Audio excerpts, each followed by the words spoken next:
Hello ladies and gentlemen, I would like to introduce myself.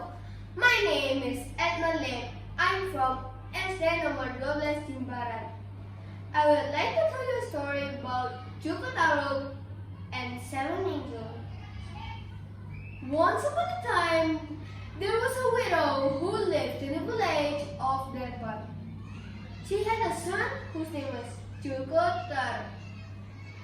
The Tarub village was so close to the woods, so Jaka liked to go to the wood. He liked hunting for animals where he is blown by. One day, when he was in the wood, he saw a beautiful rainbow and 7 angels went down through it. He came closer and searched for them.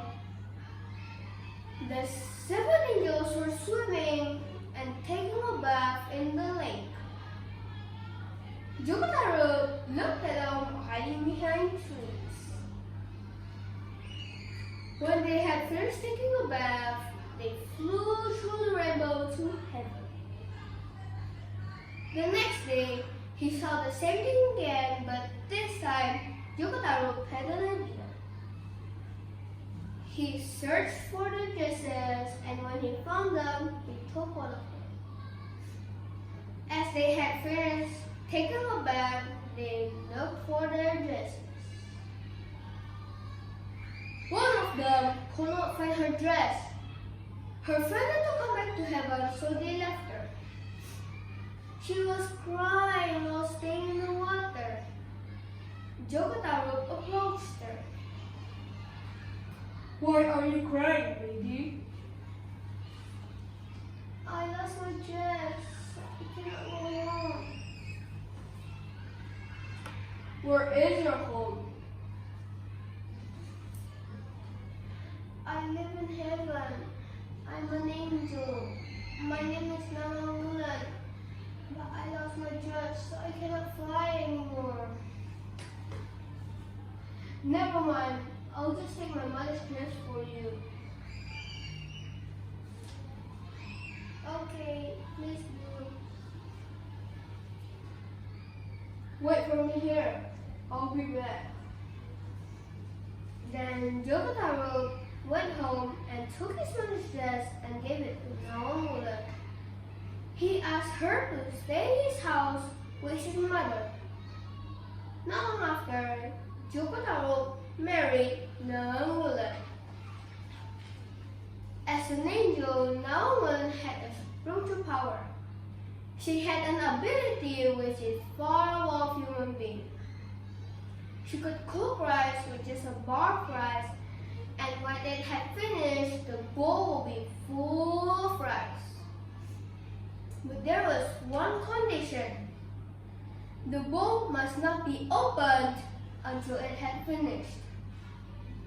Jaka was very surprised by her wife's ability. He was very curious about it.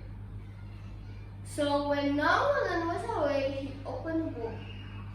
Consequently, Nawamulan's spiritual power disappeared.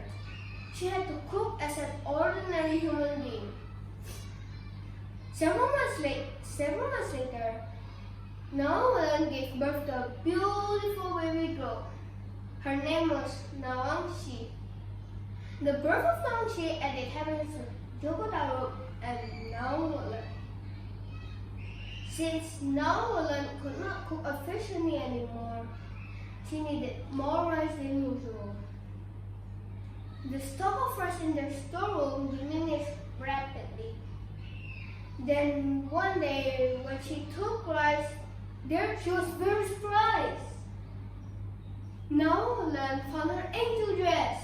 It was there hidden under piles of rice. Nawamulan immediately wore it and talked to Jaka. My dear husband, I know what you did to me. Forgive me, my dear. I admit that because I love you. I love you too, but now I have found my dress. I must come back to heaven. My place is not here. I'm an angel. My place is not here. I have to go now. No, no, she needs you. I will leave her, but don't worry, I will take care of her. Anytime she needs me, I'll be here. For that purpose, please build a tower. Every time she cries, you must put her there and call my name. I will come immediately, but I will be invisible to you. Goodbye, dear. Then Jaka built a tower behind his house. Every time she cried, he would put her there. No one would come and take her off Nancy. The end.